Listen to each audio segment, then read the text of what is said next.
Vamos a ver entonces las baldosas. Hacemos la configuración espacial, dibujamos en perspectiva. Ahora lo voy a dibujar en otra posición para variar, así por ejemplo. Tenemos el plano de cuadro, tenemos el observador aquí. Cuando representamos una perspectiva como aquí con paralelas, esto se llama asonometría, ¿vale? La verdad que asonometría viene de axo, que es eje, y luego medida. Entonces, bueno, alguien me dice, no, es que aquí no hay ejes. Bueno, pero podría marcarlos aquí, Z, X e Y, ¿no?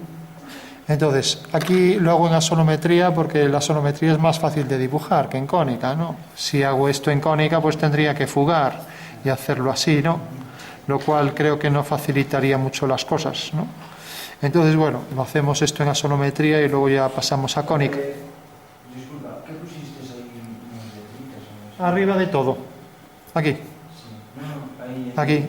Plano de cuadro.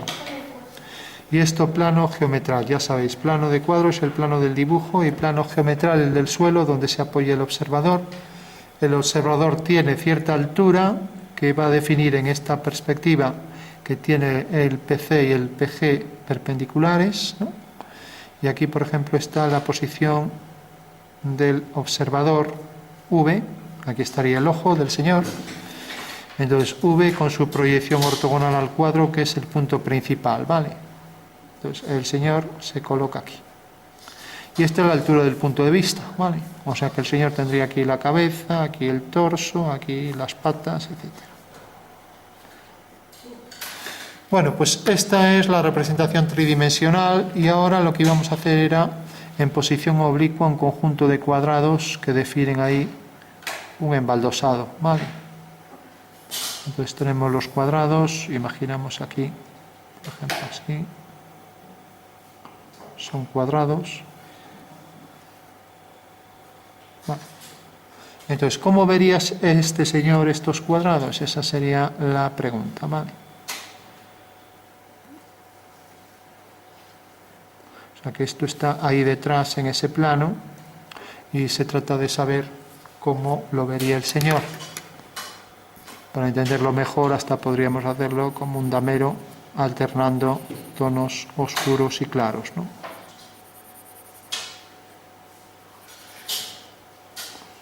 Bueno, pues ahí tendríamos ya, y luego ahí la parte que se ve por dentro.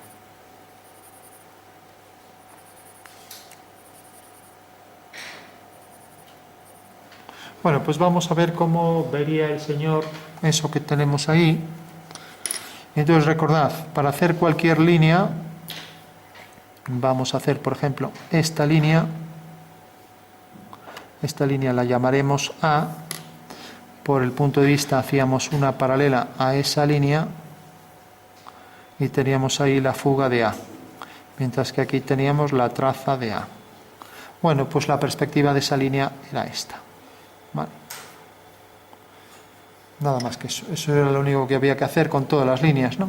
O sea que realmente el señor esta línea la ve aquí, sin más, ¿no? Y este punto, si lo alineo con V, lo verá aquí. Y si alineo el punto de vista con este, corta aquí. Ahí tengo su perspectiva, corta aquí, corta ahí, etc. O sea que ahí me sale la perspectiva de todos los puntos. Pero bueno, ese dato no nos hace falta, ¿no? Bueno, pues vamos a representar esto. Entonces ya lo vamos a representar como siempre en una planta y un alzado, con lo cual se puede decir que estamos transformando una perspectiva cónica en un sistema diédrico, ¿vale? Pensamos que este es un ángulo de 90 grados, el que forma el plano de cuadro y el plano geometral. Y si queremos simulamos su concepción espacial mediante un pequeño sombreado detrás del cuadro, ¿vale? Para hacer ver que ahí hay un espacio, ¿vale?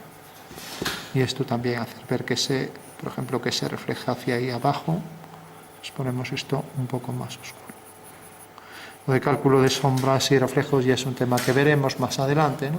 Pero bueno, es para hacer ver que efectivamente eso, pues por ejemplo, se refleja sobre este plano, ¿no? Bueno, pues ahora que tenemos esto en el espacio, se trata de representarlo visto desde arriba, era el primer paso, ¿no? Entonces, visto desde arriba, veremos esta línea, veremos la posición de V y la posición de P.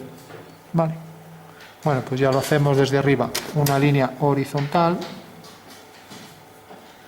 Vamos a ponerlo aquí, por ejemplo, para aprovechar más el espacio. Tenemos la posición del punto de vista, que lo proyectábamos ortogonalmente al cuadro, y por tanto teníamos ahí el punto principal, ¿vale? O sea que hacíamos una ortogonal y tenemos ahí el punto principal. Estamos haciendo esto visto desde arriba, ¿no? Y tenemos el plano de cuadro aquí. Vale.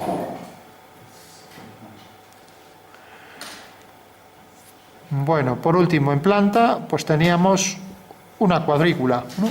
Bueno, pues hago un cuadrado cualquiera, con un ángulo cualquiera, voy a ponerlo por ejemplo así, y ahí tengo un cuadrado,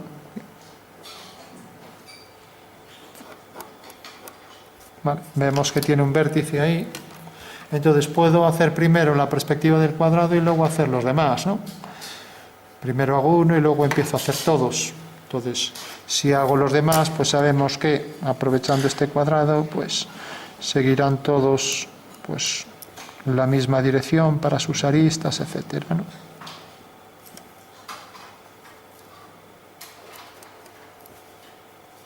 Bueno,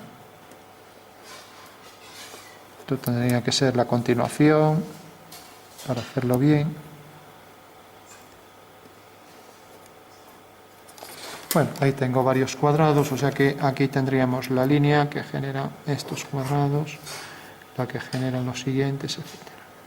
En principio nos vamos a restringir a uno de ellos y una vez que tengamos hecho uno luego hacemos los demás, ¿no? Y luego todas estas líneas también paralelas todas. Bueno, pues ahí está la base de esos cuadrados, ¿vale? Bueno, pues nos vamos a restringir, como decíamos, por ejemplo, a este. Vamos a representar este en perspectiva y luego también lo cortamos para verlo en 3D, ¿vale? Entonces, si os fijáis, tenemos aquí el punto de vista, el cuadrado, y ahora, una vez que teníamos la planta de todo esto, ahora pasábamos a hacer el alzado. Y el alzado venía definido por la proyección de estas dos líneas, una proyección ortogonal aquí arriba, ¿no? Entonces pasábamos a hacer dos líneas horizontales, ¿vale? Paralelas a la línea del plano de cuadro. Entonces la pongo aquí, por ejemplo, una horizontal. Yo tomo aquí la referencia por el trípode para no estar moviendo la referencia del cartabón en la esquina del canto del papel. Pero bueno, vosotros podéis desplazar las reglas y seguro que sois más precisos. Y tenemos la otra línea. Bueno, o sea que estoy representando las dos líneas. Recordad, esta línea es esta de abajo, línea de tierra, y la de arriba es la línea del horizonte, ¿no? Siempre paralelas, ¿vale? Línea del horizonte. Vale. Bueno, con lo cual, si representamos una línea, voy a representar, por ejemplo, primero esta línea. Fijaros que esta línea que viene por aquí, la llamaré A. Bueno, no tiene nada que ver con esta, que A era esta, pero bueno, es igual. Esta línea A tiene su traza aquí. Recordad que es el punto de corte con el cuadro, ¿vale? Y si hago por V una paralela a esa línea, tengo su fuga, con lo cual ya tengo definida esa línea, ¿vale? O sea que hago una paralela a esa línea por V y ya tengo la fuga de A. Y como las otras líneas son ortogonales, puedo desplazar la regla y tengo la fuga de las ortogonales, ¿vale?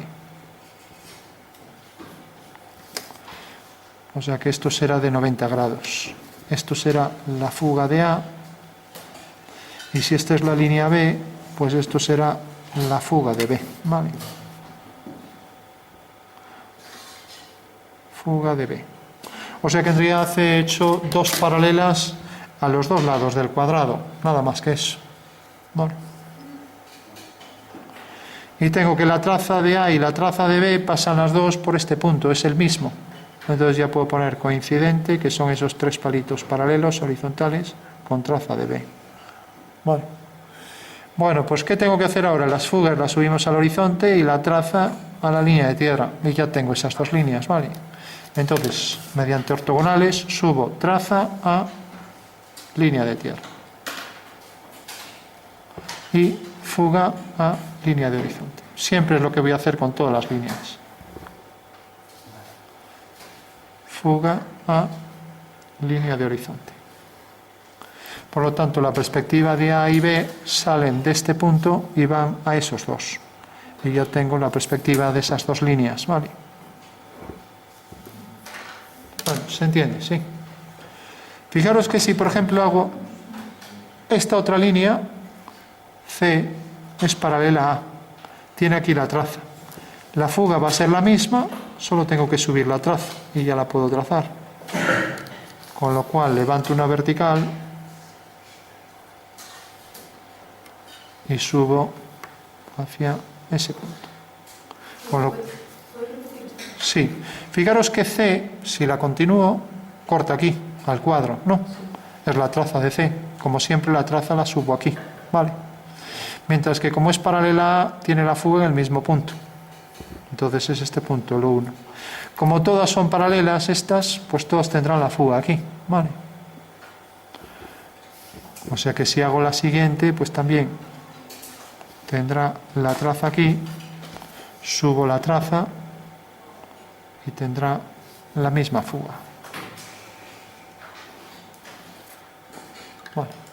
Bueno, hagamos ahora la línea esta que llamaré línea D, esta línea, ¿vale? Fijaros que la línea D, y así completamos ya el cuadrado, la línea D tiene aquí su traza. Entonces subo la traza de D a la línea de tierra y fugo hacia esta fuga, ya que es paralela a ella. Bueno, pues ya tengo ahí la perspectiva del cuadrado, que es esta.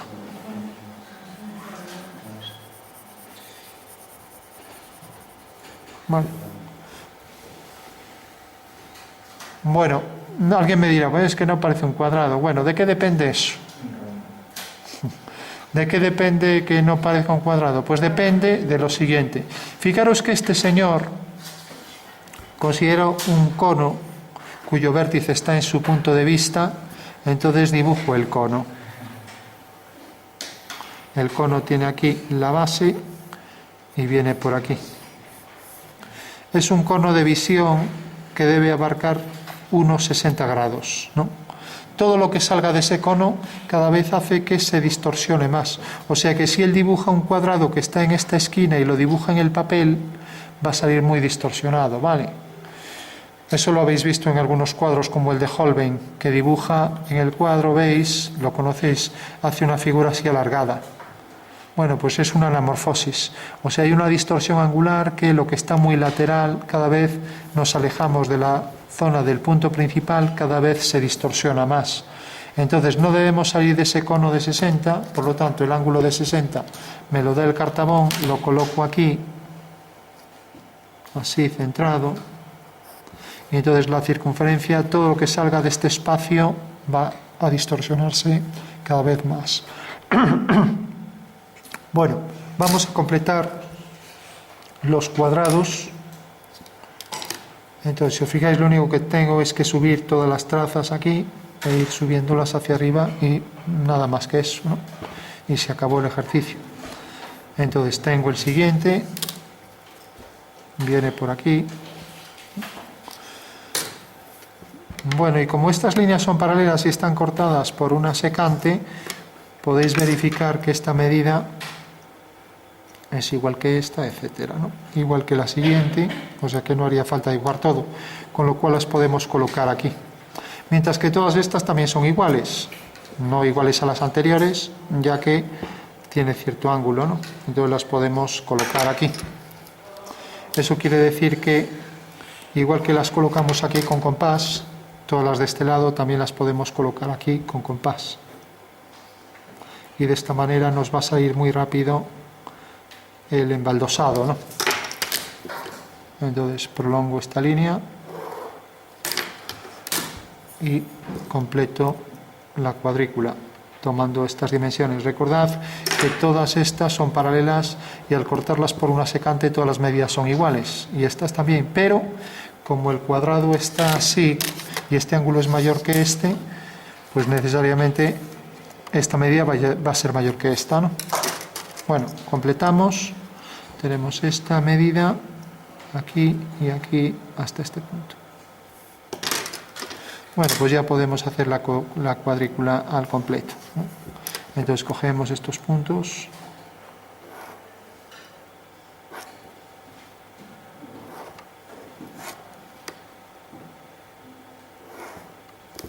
Hay que hacer bien que todas estas líneas pasen por ese punto con precisión, cosa que no está muy bien aquí. Cuando un conjunto de rectas pasan por un punto en geometría se llama radiación, ¿no? Radiación que pasa por un vértice, ¿no? Y ahora hacemos los de estos lados, ¿no? Tenemos este, ahora tenemos este. Hemos pasado esto aquí, hemos pasado la siguiente, etc. Bueno, pues ahí vamos obteniendo ya la cuadrícula, ¿vale? Bueno, y ahora fijaros que esta de aquí es la menor, ¿no? ¿Vale? Y esta es la mayor, esta es la que sigue esta dirección, ¿vale? Ahora volvemos a tener aquí la menor, ¿vale? Con lo cual aquí la menor nos va a definir esta línea. Volvemos a tener aquí la menor, ¿no? Y nos definirá la siguiente.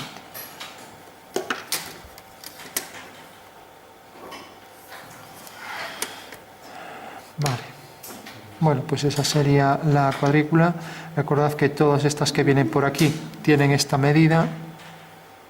Por tanto, aquí tenemos esta. Aquí tenemos esta.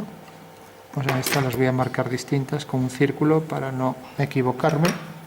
Eso quiere decir que esta viene por aquí, que esta viene por aquí. ¿Vale? Fijaros cómo se distorsionan estos cuadriláteros, ¿vale? Os dais cuenta que todas estas, la voy a marcar en color para que se vea, esta pues tiene una dimensión igual a todas estas paralelas cortadas por la secante, mientras que la otra dimensión diferenciada pues es, a ver dónde está el azul, sería esta, que es la dimensión menor, ¿no? Sería esta. Vale. O sea que tenemos dos dimensiones, ya que la figura tiene un ángulo distinto al otro, ¿no?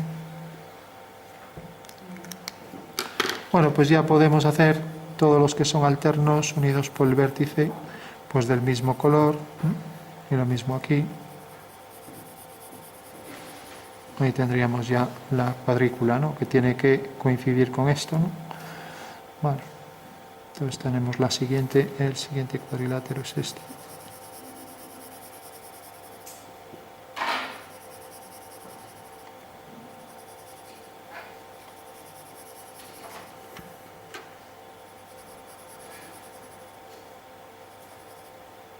Esto sería todo esto. Bueno, y se corresponde aquí abajo con estos fragmentos, lógicamente.